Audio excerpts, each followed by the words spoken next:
Na noite de 17 de novembro de 1974, uma ambulância foi chamada às pressas para uma pequena cidade no interior da Alemanha Ocidental. Dentro de uma casa fria, de paredes marcadas por símbolos religiosos, uma jovem jazia no chão, o corpo esquelético, os olhos abertos, imóveis, como se ainda enxergassem algo que ninguém mais via. Seu nome era Anneliese Michel, e o que aconteceu com ela se tornaria um dos casos de exorcismo mais assustadores e debatidos da história moderna. Os paramédicos que atenderam a ocorrência juraram que jamais esqueceriam o que viram. A casa tresandava, a incenso, suor e algo mais. Algo que, segundo o relatório policial, não podia ser identificado. Ao lado do corpo, uma Bíblia aberta e uma fita cassete com gravações do que parecia ser uma voz humana, ou não tão humana assim. E foi aí que o mistério começou a se espalhar. Anneliese era uma jovem universitária,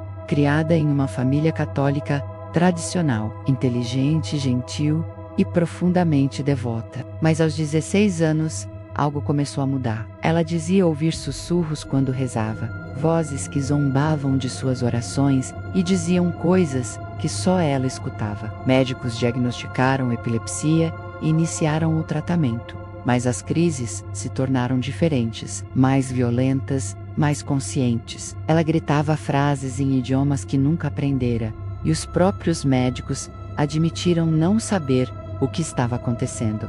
Desesperados, os pais procuraram ajuda da igreja, e foi aí que um padre, o Padre Alt, entrou na história. E aqui surge a grande pergunta que divide o mundo até hoje.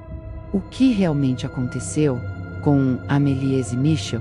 Foi uma doença mental ou uma possessão real? As semanas seguintes se transformaram em um pesadelo registrado em mais de 60 fitas de áudio. O ar dentro da casa parecia pesado, e cada oração era acompanhada por gritos que soavam como se viessem de alguém, ou algo muito além do humano. Os padres descreveram que o ambiente mudava de temperatura repentinamente. Os crucifixos pendurados se moviam sozinhos, e o olhar da jovem alternava entre lucidez e uma fúria impossível de controlar. Ela dizia estar possuída por 6 entidades, entre elas Lúcifer, Nero e Judas. Em vários momentos, sua voz se tornava grave e gutural, incapaz de ser reproduzida por qualquer técnica humana. O Padre Alt, em um dos relatos, afirmou: "Nunca vi olhos humanos olharem assim para mim. Era como se o próprio inferno me observasse através dela."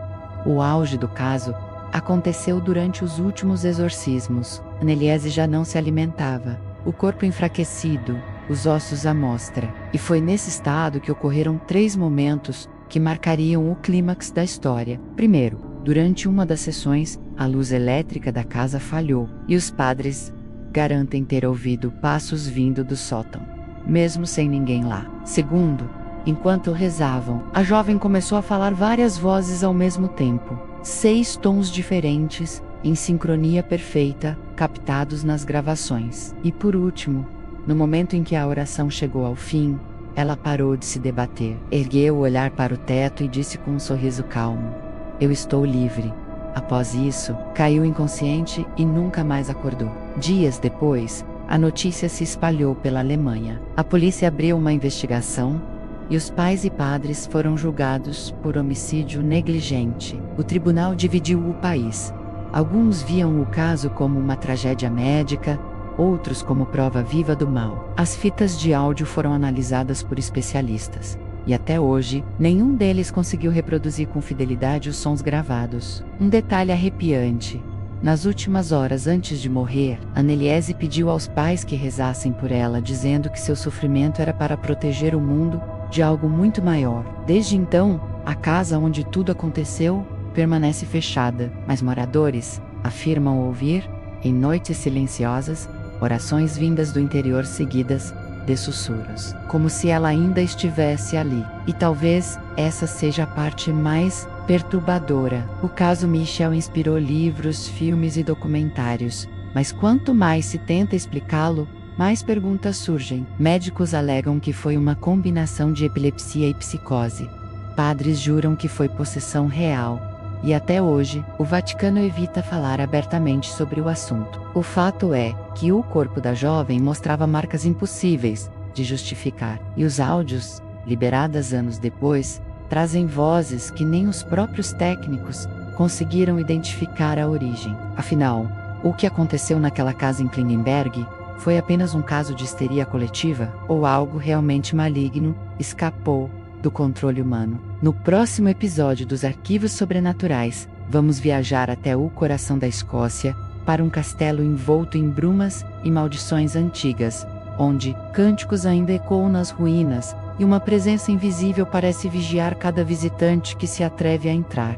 Obrigado por assistir. Se você gosta desse tipo de mistério, não se esqueça de se inscrever e ativar as notificações para não perder nada. Enquanto isso, reze, você nunca sabe quem poderá estar ouvindo.